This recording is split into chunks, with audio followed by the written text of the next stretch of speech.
Hello, everyone, and welcome to this week's Live with the Americans in Paris. My name is Molli. I've got my co-host Stephen Heiner with me, and today we're doing a very special Ask Us Anything episode to celebrate having 104 subscribers here on YouTube. So thank you so much to everyone who has subscribed so far.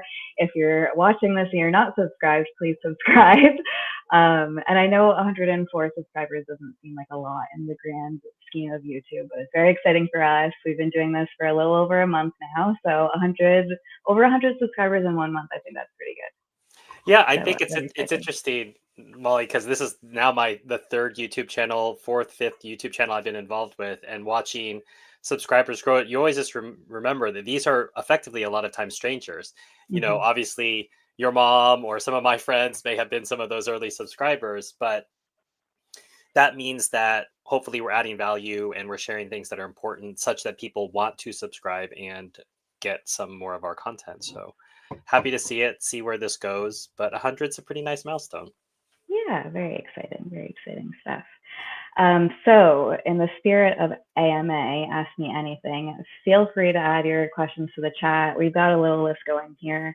Stephen wants to make a correction to himself in one of our previous videos. Right. So we did a previous stream, and maybe if Molly has time, we go back and edit the stream. We can add cards, and we can add a card for the stream that we did about favorite places outside Paris. I should have done the stream with my map of France behind me with all my pins, because then I would have Very not true. possibly missed Rouen and Amiens, which Mm-hmm. are two wonderful places. Amiens, Luke Middleton, who's one of our writers, had told me one of the best chaussons aux pommes he's ever had in France was at this place. I'm thinking, okay, whatever, I go. And not only was it amazing, I get one for the person I'm staying with in Amiens, and this person replies back and says, "OMG, like this is the most amazing thing I've ever had." So hype train for a chausson aux pommes in Amiens. There's also the Ortillonnage. It's a series of canals, and there are homes on there. It's just really wonderful. Only electric boats have been allowed in there since the 70s. So it's a very quiet, Nice. beautiful ride. And then Rouen, of course, Joan of Arc was killed there. There's a very famous cathedral where Monet did a lot of uh, paintings of the facade, very Mm-hmm. famously. So both of them wonderful cities, also part of the north. I don't know why I skipped them and went right to Lille. I have much more of a connection with Amiens or Rouen than I do with Lille, but there it is. So apologies for not mentioning that last time. May the Chamber of Commerce of Rouen and Amiens not come down on me for that.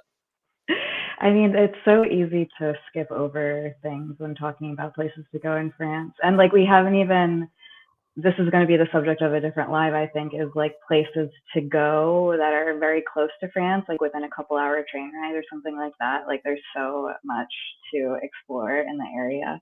So very easy to forget. As you were saying that, I was like, have I ever been to Amiens ou Rouen? And I think I've been to Rouen, but at the very, very beginning, many years ago. But yes, so many places to see in France. So if you haven't already watched that live, we really go super in depth into our favorite places in France outside of Paris. That's a good watch. Um, I don't know. Should we start answering some questions? Yes, yeah, let's go Okay. for it. Okay. So I've got a little list going. I'll do one and then you can do one and we'll just see how we make out. All right. Okay. So this is the first one and it's very general, but I feel like this is for people who want to move to France and they kind of just have the idea in their minds. They have no idea what to do after that. They've never immigrated anywhere. So the question is, what kind of visa do I need to move to France as an American? And I'd answer that question by asking you another question, which is, what do you want to do in France? So there's several different options. You can get a work visa, which is probably the most difficult. You can get a student visa, which is arguably one of the easiest. You can do and then from there, it kind of gets a little bit more You could specific. pick up a French spouse. Yep, you could do a relationship with a French person. I think those are like the three kind of main umbrella categories, right? Like work, Sure. student relationship with a French person. Mhm.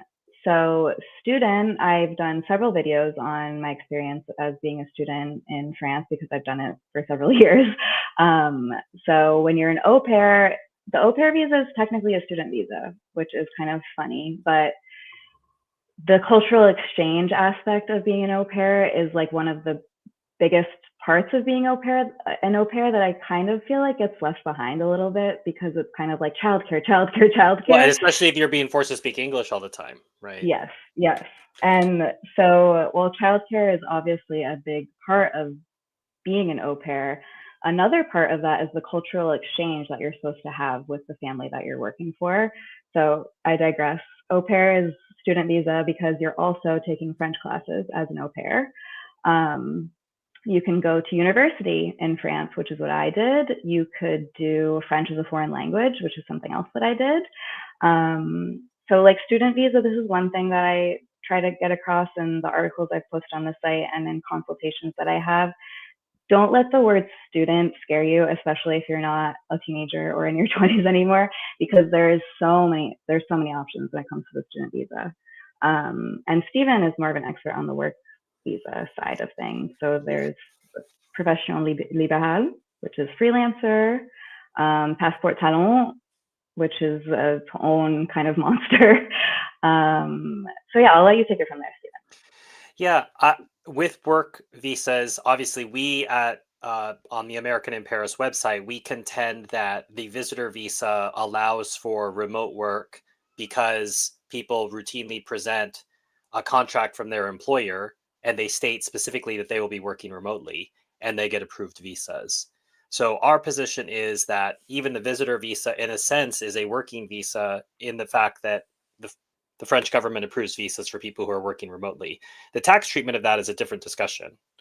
But one could also argue the visitor visa could be a leisure visa. You've got a bunch of money saved up and you plan to not work all Mm-hmm. year. But I would say even that is a work visa because you worked in order to make that happen for yourself. Mm-hmm. So the Profession Liberale visa, which Molly alluded to, is not a work visa in the sense you cannot get a job with that visa. It's just simply a license for you to be a freelancer, and there's an income cap on it.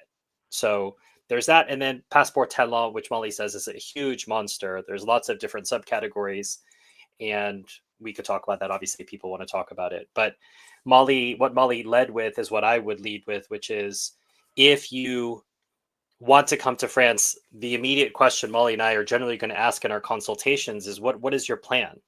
If it's Mm-hmm. 5 years in the future, what has happened for you in France?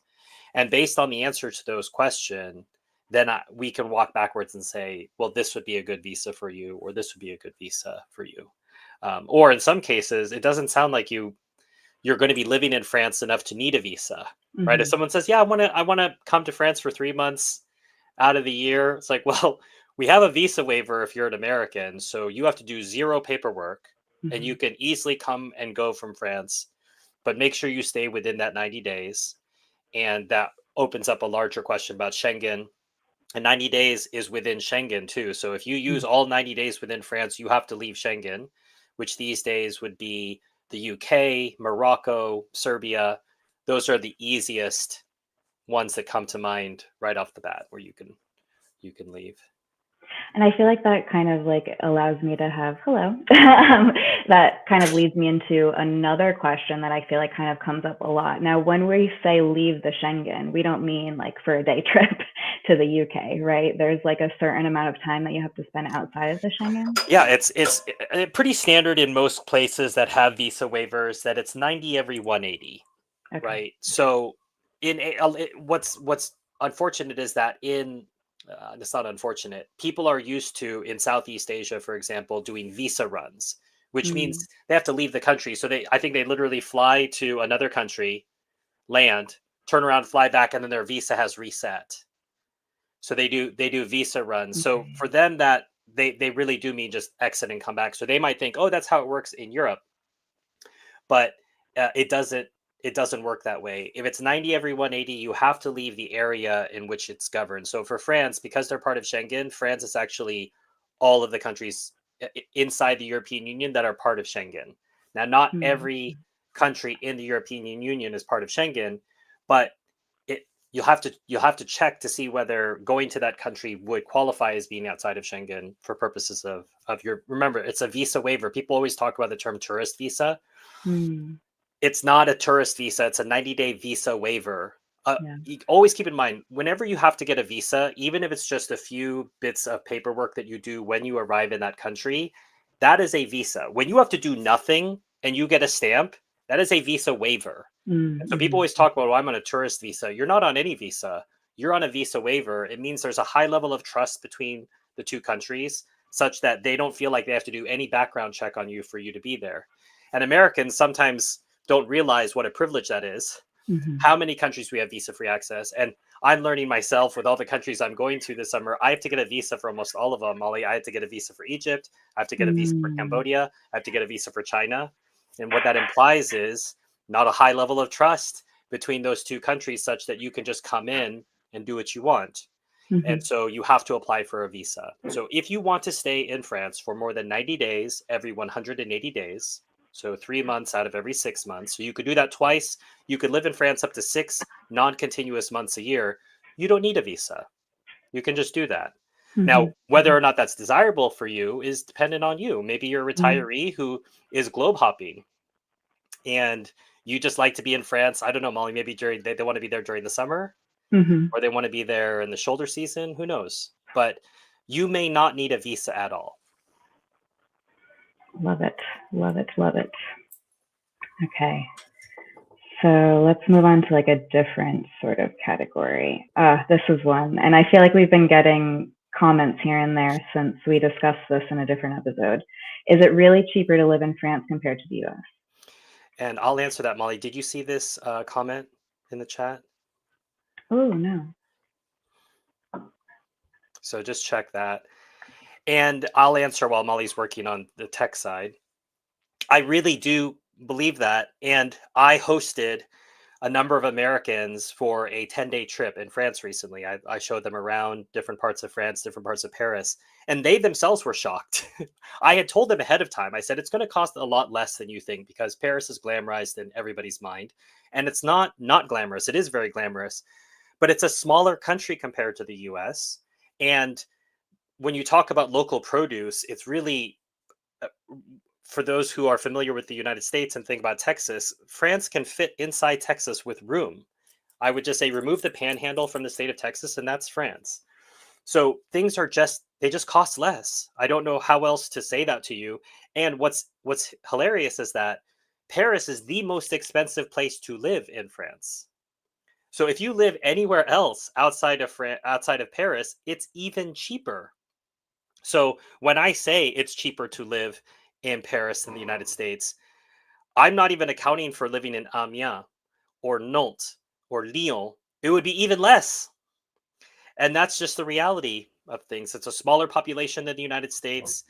They don't have the same dependencies that we do. They don't have the same traps that we're in. Fortunately, for example, GMO is illegal in France, and there's a there are consequences for having a more sustainable agricultural policy. That said, the EU interferes a lot with that. That's a different discussion. But France has still managed to preserve that. And when you're talking about what are your biggest expenses for living anywhere, it's always going to be food, clothing, and shelter. And so if you think about shelter as your rent and the food is cheaper, and then clothing, maybe mitigate that out and say that's getting around. If Mm. you're in a metropole, 78 euros a month for a zone 5 metro pass in Paris. That's buses, trams, RER, metro. Good luck having any kind of service in America that's going to run you that price. I would think even like a New York City all zones pass, Molly, would be something like $200 a month. I can't imagine it would be something like $75 a month. Mm. At least 100. At least. Is this working now? Can you hear me?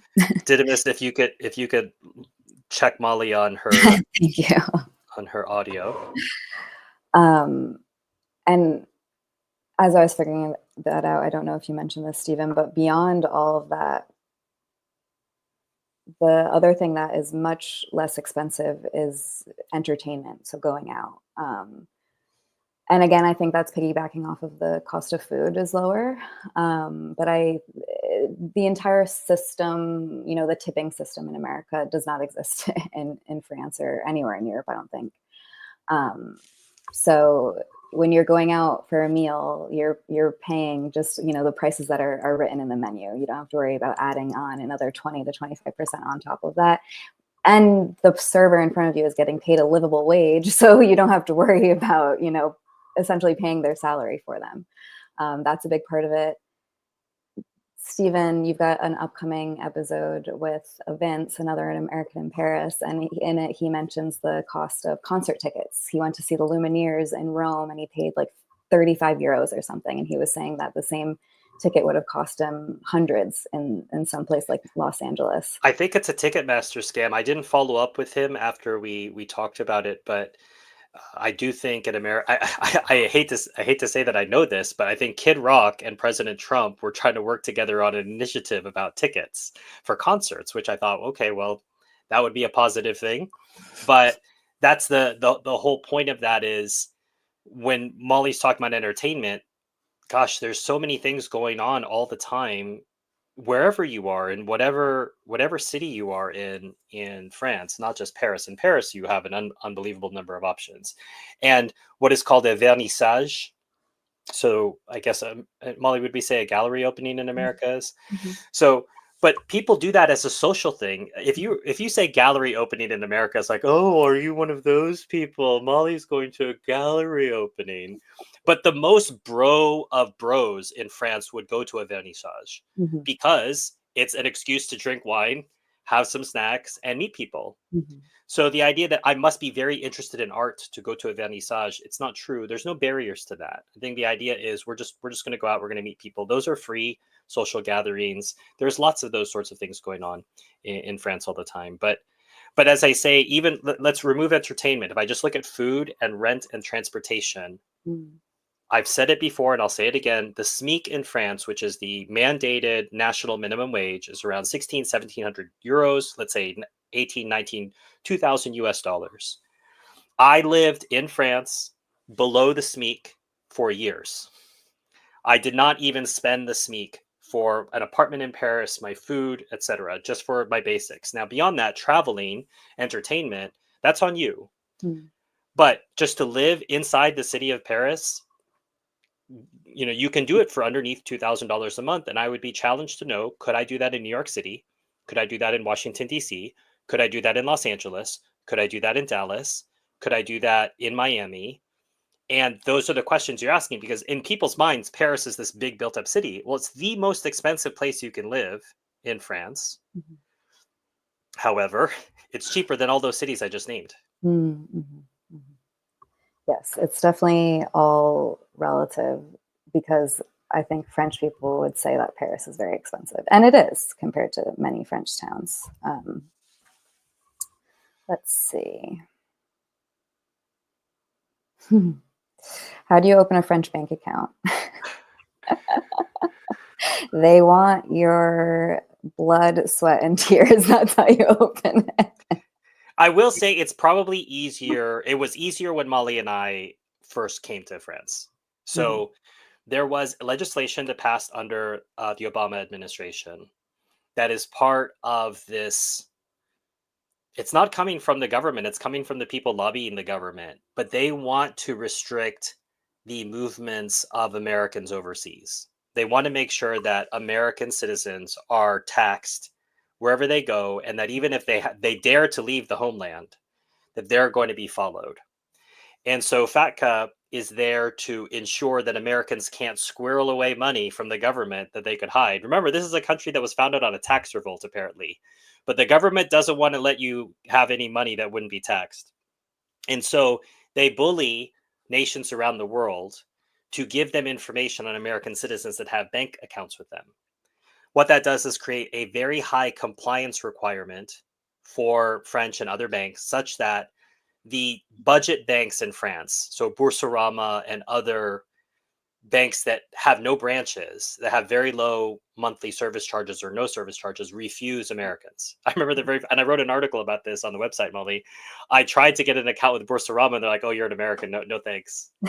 And when I dug a little further, it seems that the compliance requirement, I know this will blow people's minds, is about 10,000 euros per account. So that's what a bank is confronting when they look at you. Now you might think, well, Stephen, you don't mention being a millionaire. I don't think the bank's making 10,000 euros off of you. No, they're not, but they're making a lot more from other Americans such that they're willing to tolerate me. It's too much of a reach for them to do a means test on me and say, well, how much money are you going to bring to the bank? And then they decide they can't do that legally.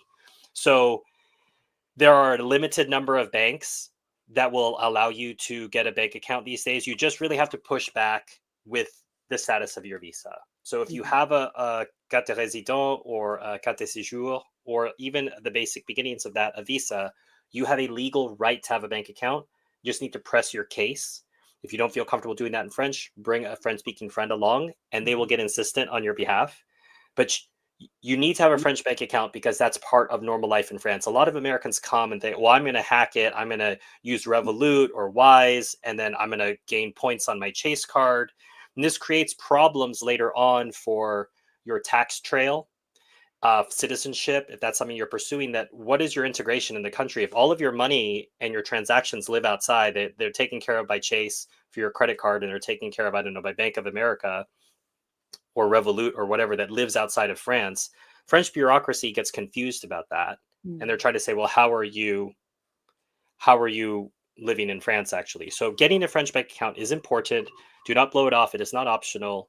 It's not, there's no book in France telling you this is what you must do to live in France, but you really need to get a French bank account. So that's all there is to it. And it's funny that you say that because I already had my account when all of that stuff started happening, or it was like at the very beginning. I got my first bank account that I still have to this day because I'm like, I'm never giving it up, when I was an au pair. And it was like, and you also alluded to this, you were like, bring a French person. And it was because my host dad just like did everything for me. And I was just like sitting next to him.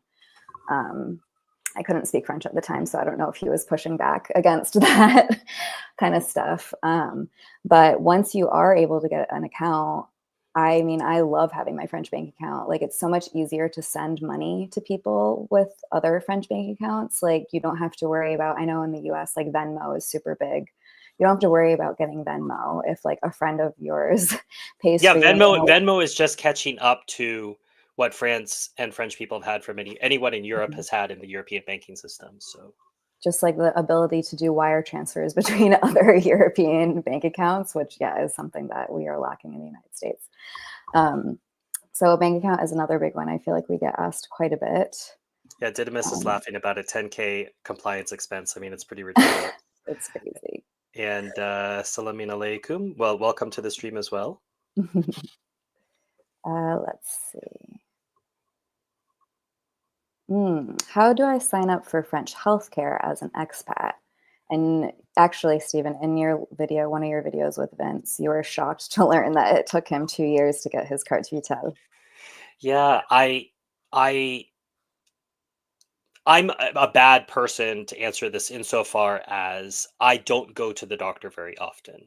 So I understand we'll have people who message us, who come to us for consultations. They'll say, I have a medical condition. I go to the doctor quite frequently. And so I always try to contextualize that and tell them, I saw my doctor after COVID, and she said, oh, I hadn't seen you for a couple of years. I thought you moved or something. And she had to go pull my file out of her archive drawer. So Molly knows this about me, but I have to be effectively bleeding out to go to the doctor. I am a traditionalist when it comes to medicine. If it ain't broke, don't fix it.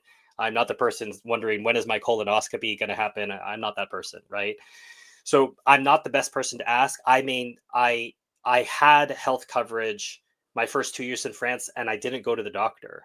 So I had Cigna Global when I came in for my visitor visa, and then I switched to a French company that provided assurance étranger. So when you say French health system, you have to realize it's all the French health system. There isn't like a French health system and then a non-French health system. It's all the French health system. The question is, how do you enter it?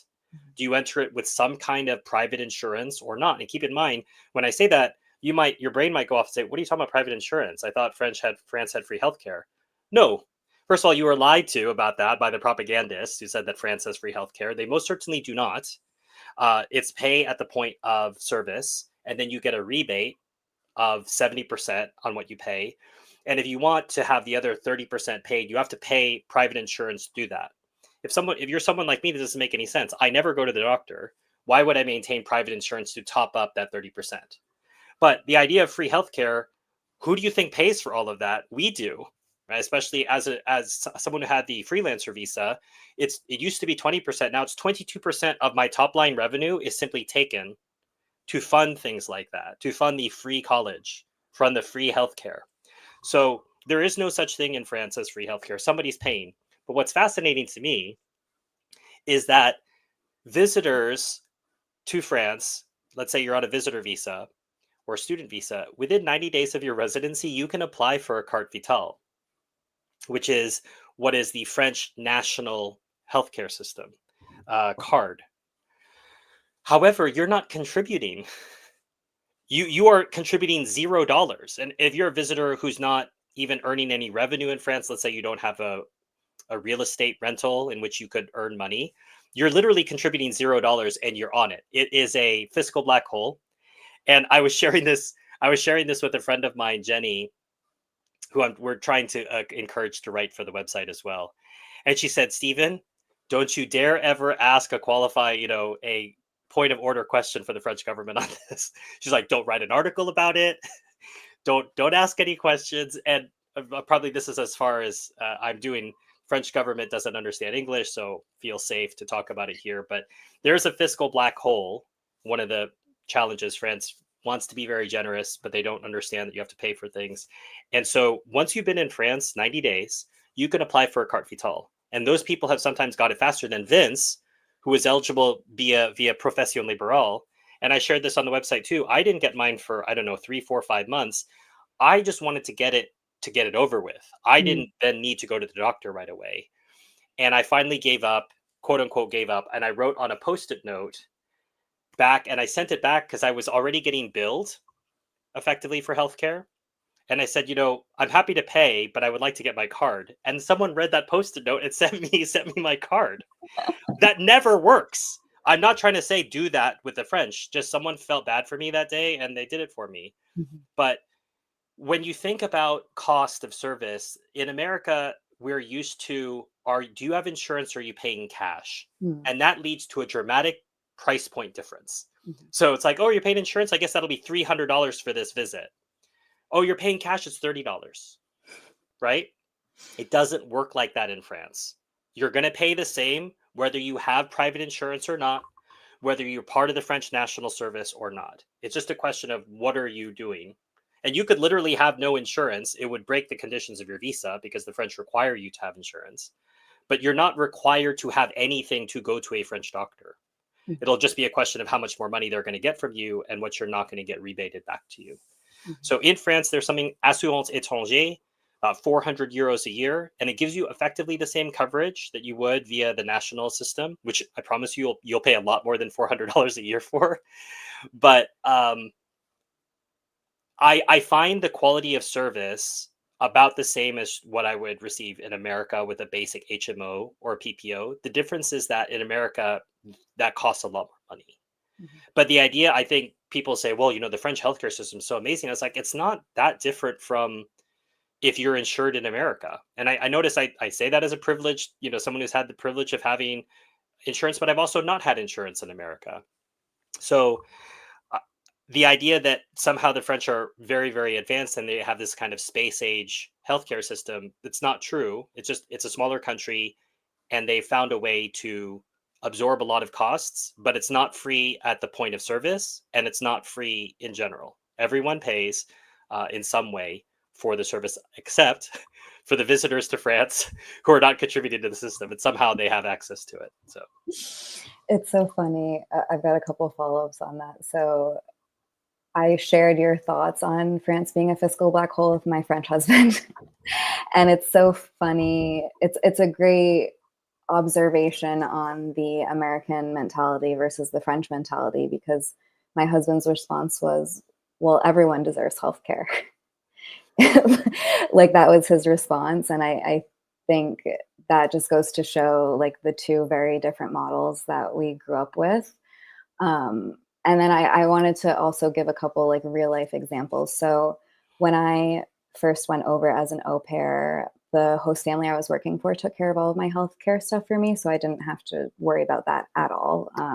If there's an interest in knowing what they gave me, I can maybe ask them about it and do a little follow up on this. Then when I switched to a just full on student visa, I never received my carte vitale ever.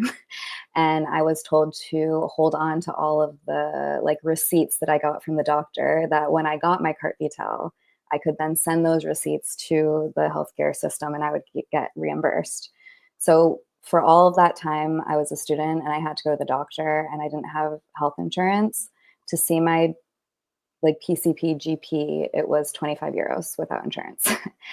Once I did get my carte vitale, which I got very quickly as soon as I opened my auto entrepreneur account, I got it within like, I think I got like the form to fill out all of my information within maybe a week and a half. And then I got my card very, very quickly after that. And then I did exactly what I was told to do. I had this big stack of receipts that I sent to them and I was reimbursed for all of it. So once I did get my carte vitale and I had to go to the doctor, I had to pay out of that 25, I had to pay 5 euros, I want to say. And then because I have terrible eyesight, I decided to get the top up insurance and I got the bare minimum and it was 40 euros a month to have that. And so when I went to the doctor, it was free at the time, but Well, that was that's after paying my 40 euros per month. and the technology is advancing. So it used to be that way back when I said like when Molly and I first moved to France, that you would get a receipt from your doctor, you would then send that to your mutuelle. The mutuelle would then verify that you have proof of that, and then you would get a rebate. And now it's advanced such that you can just tell them about your mutuelle. It's all done in advance, and so you don't even have to make that payment there. It's all done for you. So there are lots of, and COVID helped to push a lot of this electronic transition, but it used to be a bit more paper based.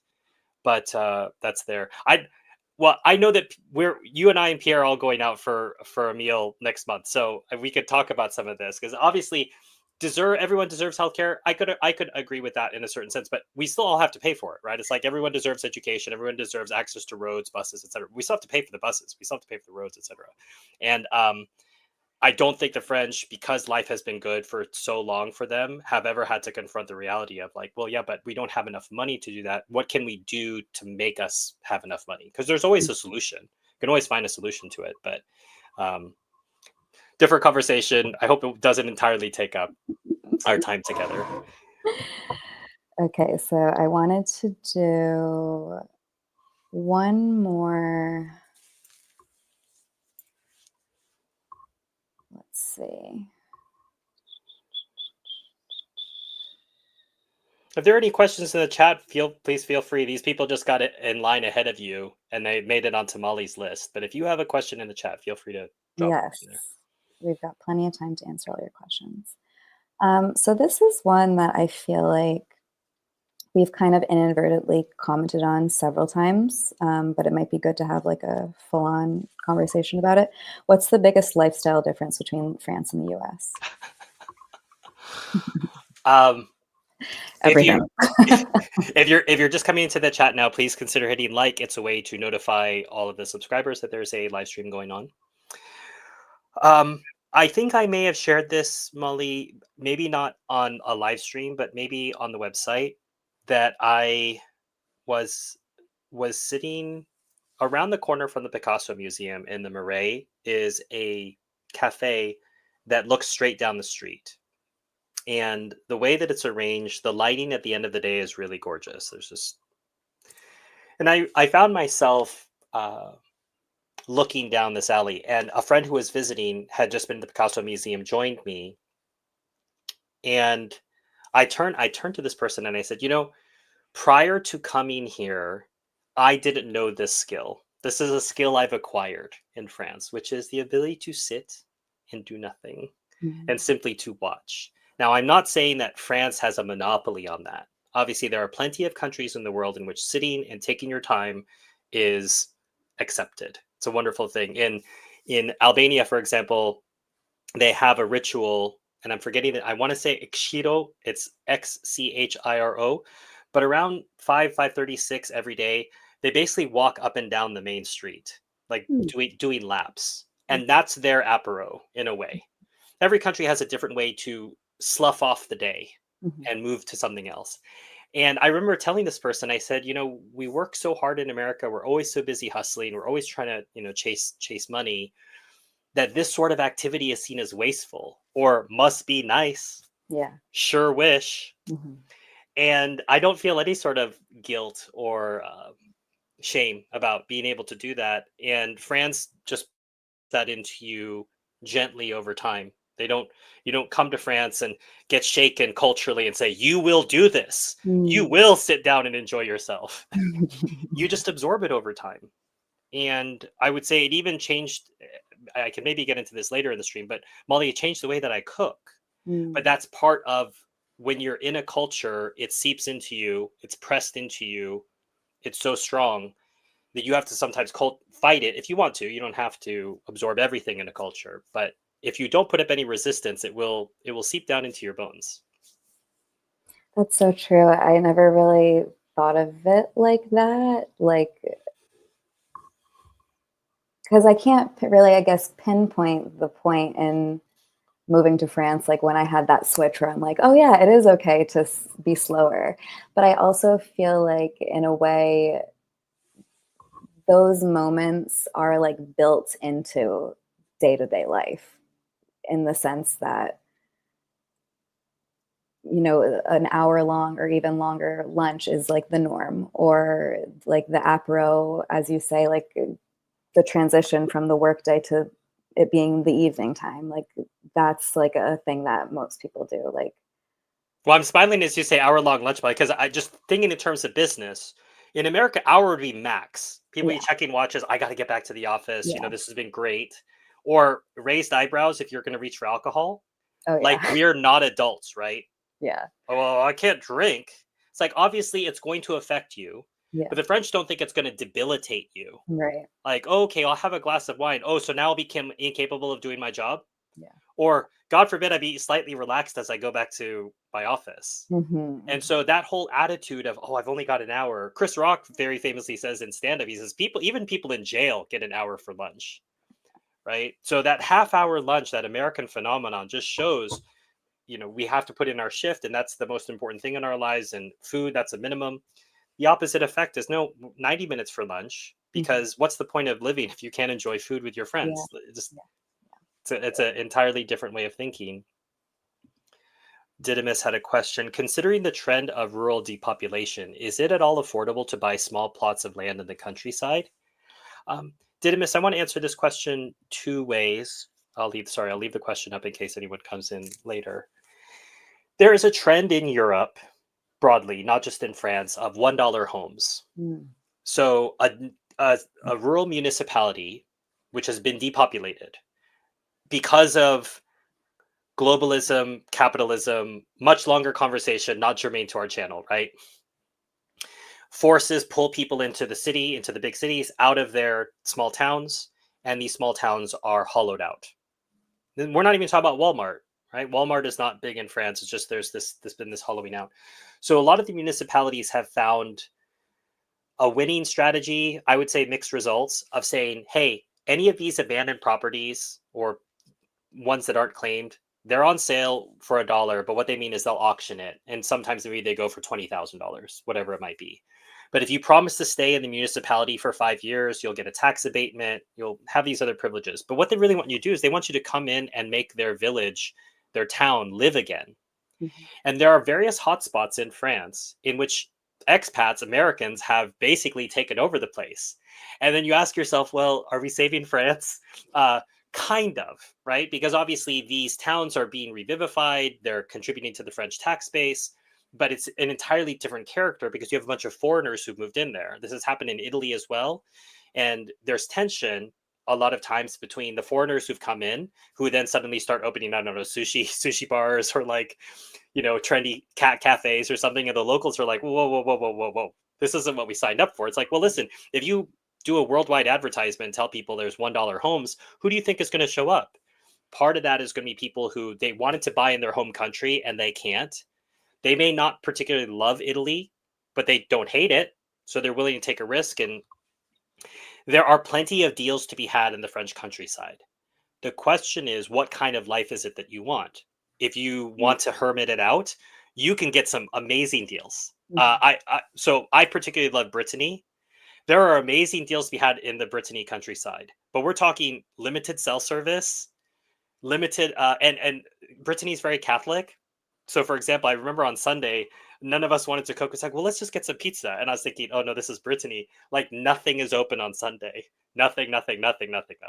So, like, not even gas stations, which is good. I appreciate having the Christian tradition upheld. But if you're used to a certain type of lifestyle, if you choose a rural one, not just in France, but in Italy, Albania, wherever you want to be, there are certain trade-offs. And you will need to, in fact, the more rural you are, the Frenchier you're going to have to be. Like, your French is not only going to have to be good, but you're going to have to accommodate to the idiom of the town. They use certain words that we wouldn't use, let's say, in normal French speaking. Molly can talk about that a bit more, but it is very affordable. It just, and I would say in America that's true too, Molly. If you want to live in Wyoming, it's very, I think they have the same kind of deals. There's like ghost towns in Wyoming that used to be mining or cattle towns, and you just have to convince about like 50 of your friends to move with you, and now you've got a town. Yeah. You can really do that anywhere you want in the world. France is one of those, but I would 100% say it's affordable. And now I want to lean on Molly because I actually feel she's got more experience with the costs of it. The cost of, I mean, I've seen homes for sale in France for, like 100,000 euros, which is just, I think, unheard of in most places in the United States right now. But to go off of what you're saying, Stephen, at what caveat too, like you need to be very comfortable in French. You need to be very comfortable being like the other one out there, like that random American who bought some land in this very, very French area. You'll likely need to have a vehicle, which is, an added cost in and of itself. And you'll need to be licensed for that vehicle, which if you do not live in a US state that has a reciprocal agreement, you're going to have to get licensed in France. And good luck. There's trigonometry on the French license exam. Have fun with that one. So expensive as well to get your license in France. It's like not like $50 at your local DMV. It's like at least 1,000 euros.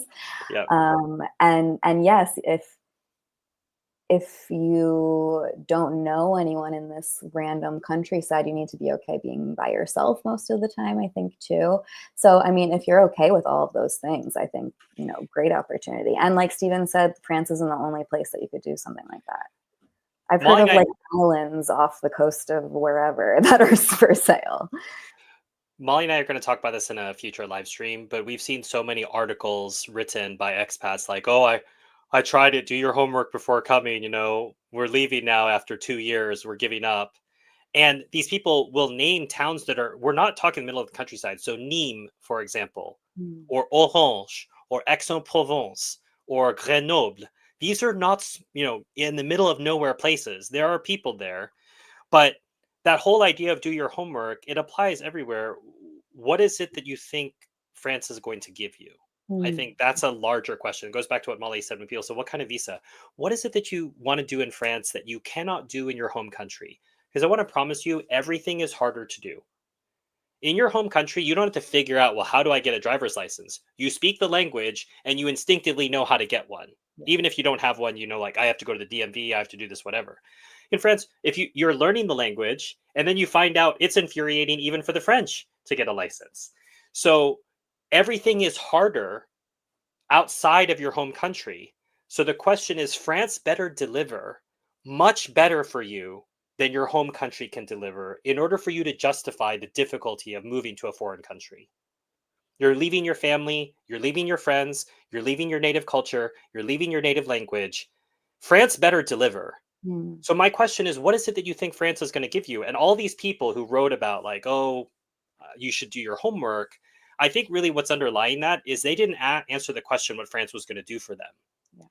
Because if France did do for them what they had expected, then they would have either fought through to that or they would have realized it was unrealistic. Mhm. If you think France is going to solve your personal problems, or you think France has a perfect government, I have some news for you about politics in France. If you think, oh, we're fleeing Orange Man in America and things are so much better in France, I promise you they're not. And I'm not politically engaged, and I know that they're not. So, Molly, what do you think of that question of what is it that you think France is going to give you?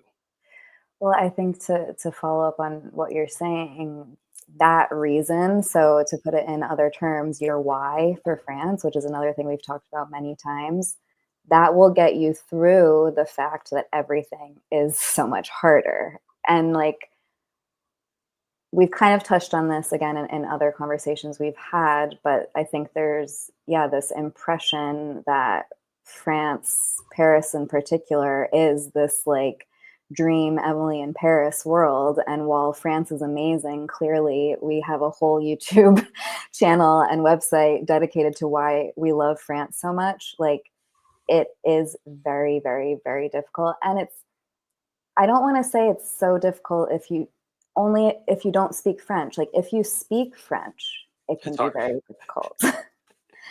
And interestingly enough, someone wrote into the website a couple of days ago saying that they were interested in doing a consultation with us, that they wanted to go from the visitor visa to the profession libérale, like exactly what you did, Stephen. And they said in it, we're doing this to see if France is a good fit for us before we like try to create like a new business over there. And I'm like, wow, you guys are doing the right thing. Like you're doing the right thing. You're coming to test it out to see how it is. Like so many people don't do that. And so many people and not you don't necessarily need to like move over here, just like a little bit of light research. Like we have again, like Steve and I say this a lot, like there's so much more, many more resources out there now than when we were like deciding to whether France was going to be a good fit for us. Like we couldn't just go on TikTok and be like girl who lives in Paris and like see exactly what life could be like there. So yeah, I think people can be a little bit, I guess, flippant about the move over here, about creating a new life over here. So if that's what you want to do, if you're going into this saying, I want to create a new life over here, like you better do the prep work needed in order to do that. If you want to come over to France for just a gap year to have fun and figure and like see where life takes you, that's fine too. But like know that at the beginning. And if it changes, that's okay too. But like come from a place where you do have a little bit of an idea, I think. And Christine, I haven't forgot about you here in the chat. You're asking a question about apartments in Paris. I promise I'm going to get to that in a second. But I just want to close off what Molly said just by pointing out France is not going to solve your personal problems or your problems about a country. I think a lot of times people say, if I have a problem with the country, if I just move somewhere else. I remember telling my friend Jenny, Molly, we were having an apro last week, and I she's sort of disturbed about what's going on in America. I said, you live in France, like enjoy it. But the Mm. thing is, she did move to France and she is happy there. And she actually lived there 10 years ago for 10 years and she's very well acquainted. But you notice that her leaving the country didn't mean that she wasn't engaged in what's going on in America. So even if you leave, you might still really care about what's going on. And so now you're just at a further distance from it. Mm. So be clear what it is that you want out of life and be certain that you cannot get it in your home country. Mm. Because I would argue, for purposes of family, friends, and your social life, that's always going to win. The new country has to offer something that beats all of that, or at least is equal. And even then, equal, it's like, well, I could go one way or the other. But France has to offer something significantly better. And maybe, Molly, that might be a fun live stream for us to do in the future, is talk about, what was that significant better that France offered to us that we didn't know about? Because I can't tell you, oh, I knew that France, because I hadn't lived in France. Molly had lived as a student, so I think she had more insight than I did. But I didn't know the levels that France was able to deliver to me until I lived there. So that might be the key question. What is it that you think France is going to give you? And then fill that in. What do you think Thailand is going to give you? Portugal, Rwanda, whatever it might be. So Christine, let me come back to your question. Is there a better time of the year to look for an apartment, like an off season in Paris? So I'm going to stop the second part of your question. Is there a better time of the year to look for an apartment? Outside of Paris, apartments are not such a problem.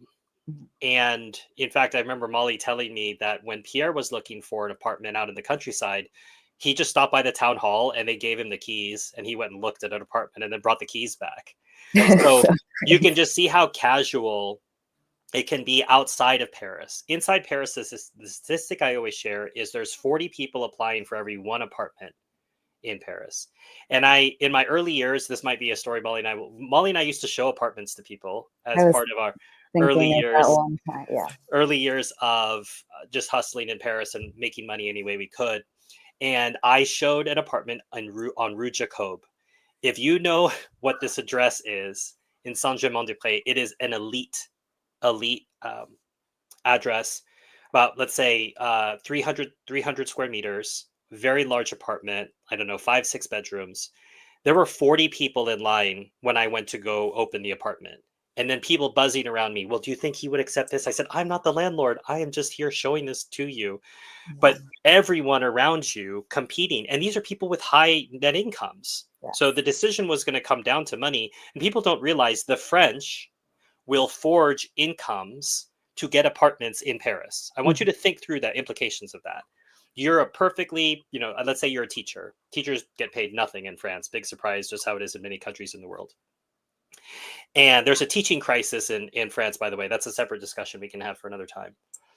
But the income, they'll sometimes take their friend's banking or tech job, change their name on the statement, and then say, this is my income. The French routinely lie in Paris to get apartments. That's the French.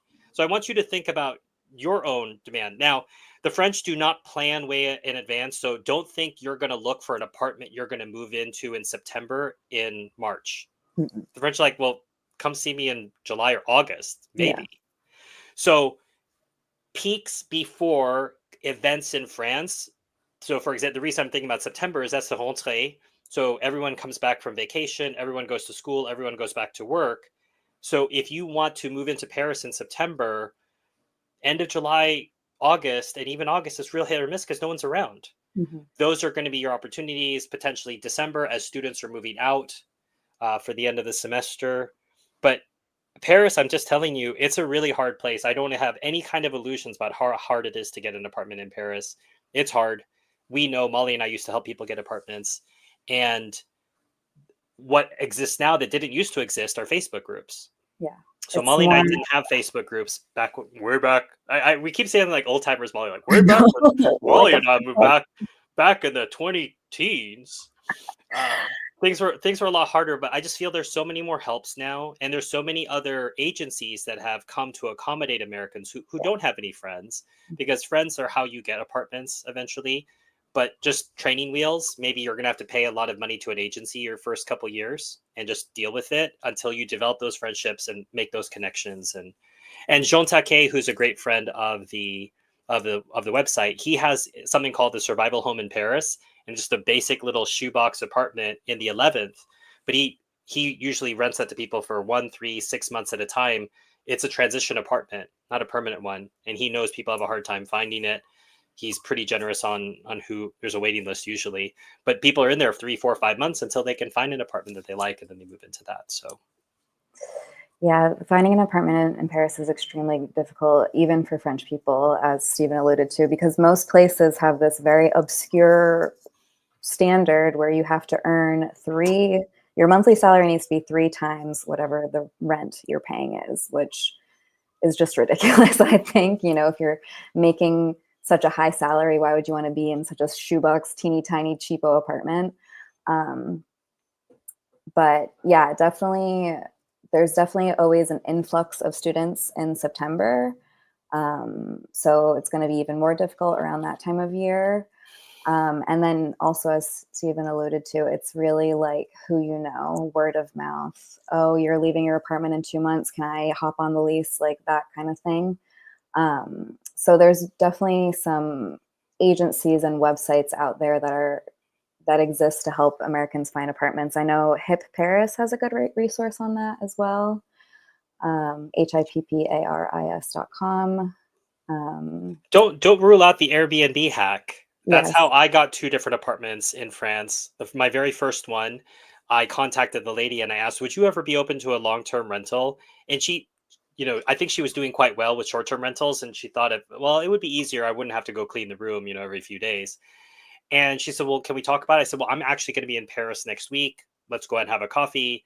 And strangely enough, I arranged 1 year in advance to rent an apartment. That Mm-hmm. is very unusual. And but you can still do it. It happened all these years later, actually, in 2021, when I was moving out of Paris during the pandemic. I moved to a little small country town, Molli. I thought, well, I've got French proof of income, I've got French tax statements. And for them, they're like, what is this American doing here? Like, there's no Yes. university, Yes. you know. So they were suspicious of my dossier. So I got rejected. I wasn't even allowed to see some apartments in Molli.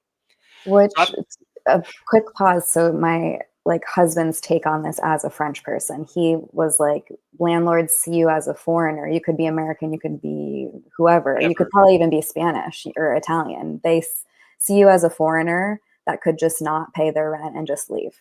And so that, And that's understandable, right? yeah, You're in a I'm sure small people town, you do. know everybody, you're a stranger, fine. And I accepted that. So what I did was I went onto Airbnb and I saw who had some, and I knew it was a tough time for Airbnb in 2021, 2020, right? So I talked, I said, would you consider a long-term rental? And they said, sure. Again, like, let's go have a coffee. We met. And then I signed a 3-year lease with those people, and they're wonderful friends. And Molly helped me move into that apartment, wonderful apartment. Such But a secret. sometimes you got to work around difficulties. Yes, don't be afraid to be scrappy when you're hunting for an apartment in Paris. Are there neighborhoods or streets in the primary municipality of Paris that are physically unsafe for non-locals to enter? Uh, I would. Well, I'll let Molly answer first. So this is an interesting question, one that I get often.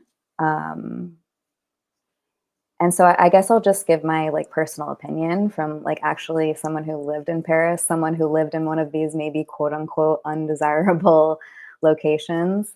Um, so I feel that how do I say this? I think that some of these like more central arrondissements, so like the first, the second, the third, the 16th, they're known as being very, very, very affluent and very ritzy, wealthy areas. I'd be more scared of getting pickpocketed or having an issue there than in one of these more quote unquote rougher areas of Paris. And again, this is my personal experience, but as we can all see, I'm a young woman. I feel very safe in Paris. I've never had anything weird or unsavory happen to me. I'm also very aware of my surroundings. I think some people just aren't aware of their surroundings. We're all buried in our phones all the time with our backpacks swinging around open on our shoulders. Like you see me in the metro, I've got everything I own like this, but I've never had a problem. I don't go near people that look kind of sketchy, so I've never had a problem. There's definitely some areas in Paris that are seen as like less nice, but I wouldn't call any area in Paris physically unsafe for a local to enter, for a non-local to enter. Yeah, I think that's probably the qualifier, Molly, physically unsafe. When I think about where I've been robbed in Paris, so I was burgled. So I had an apartment in the 19th. Someone broke in while I was away in Mallorca. They didn't do too much damage. They took a few things. Okay, life is life. But that was in the 19th in a very suburban.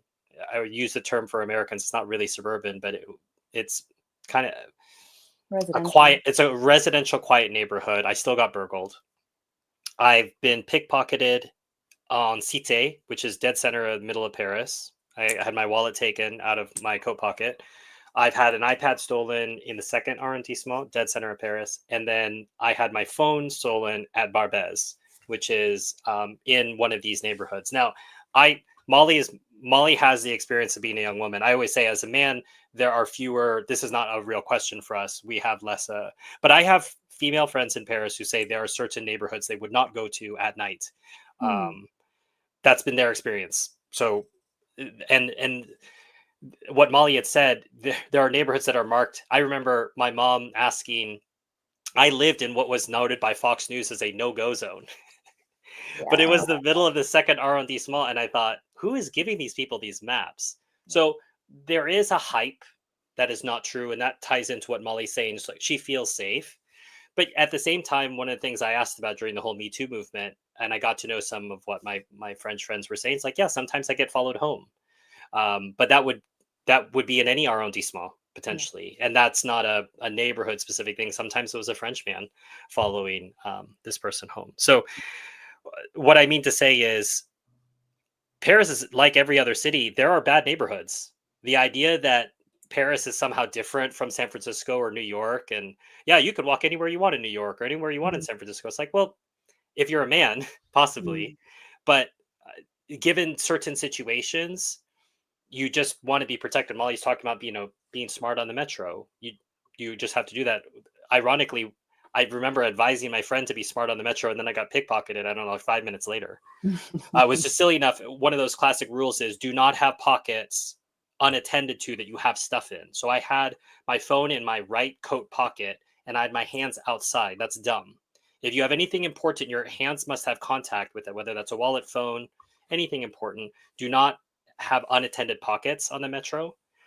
But the neighborhood where I got pickpocketed, as I said, that I was not that surprised, but at the same time I was pickpocketed in Cité, which is the dead center of Paris. As Molly said, if it's in a touristy area, you're very likely to get hit. So outside Paris, so in Saint Denis and other places, once again, I'm just referring to what locals have told me. I have not been there in those time periods, but I've had locals tell me, there are different places outside the périphérique, which they would not. But I would say Paris is the same as other cities in that way. There are places you don't go after hours, not just as a man, not just as a woman, but just by yourself. You have to know things. So and I guess that's what I mean by, like, I never put myself in, like, a quote unquote sketchy position. Like, yeah, of course, this, like, a place is known not to be safe to go alone into. I'm not going to go for, like, an evening stroll out there.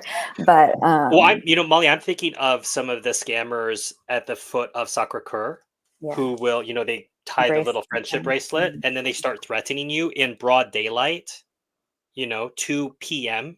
So you really have to be aware of things and keep track of that.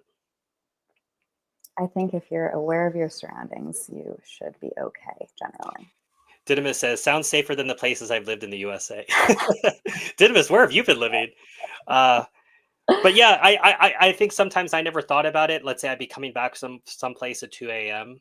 and Paris is really quiet at night. People don't realize that, but it's really quiet. There's only a few places that are, let's say, party areas in Paris, but it's 2 a.m. on many streets in Paris. It's dead silent, and you might be the only person walking home. There isn't even a boogeyman to come get you because he's asleep also. I'm just like, come on, man, it's a weeknight. I've got to go to bed. Don't have time to mug anybody tonight. Are you seeing any other questions, Stephen? I am not. I know we're up on time. So did you have any others that we didn't get to from your list? No. Well, thank you all for coming into the stream. Thank you for submitting your questions ahead of time. As always, you find that, one question leads to 16 other different paths and always fun.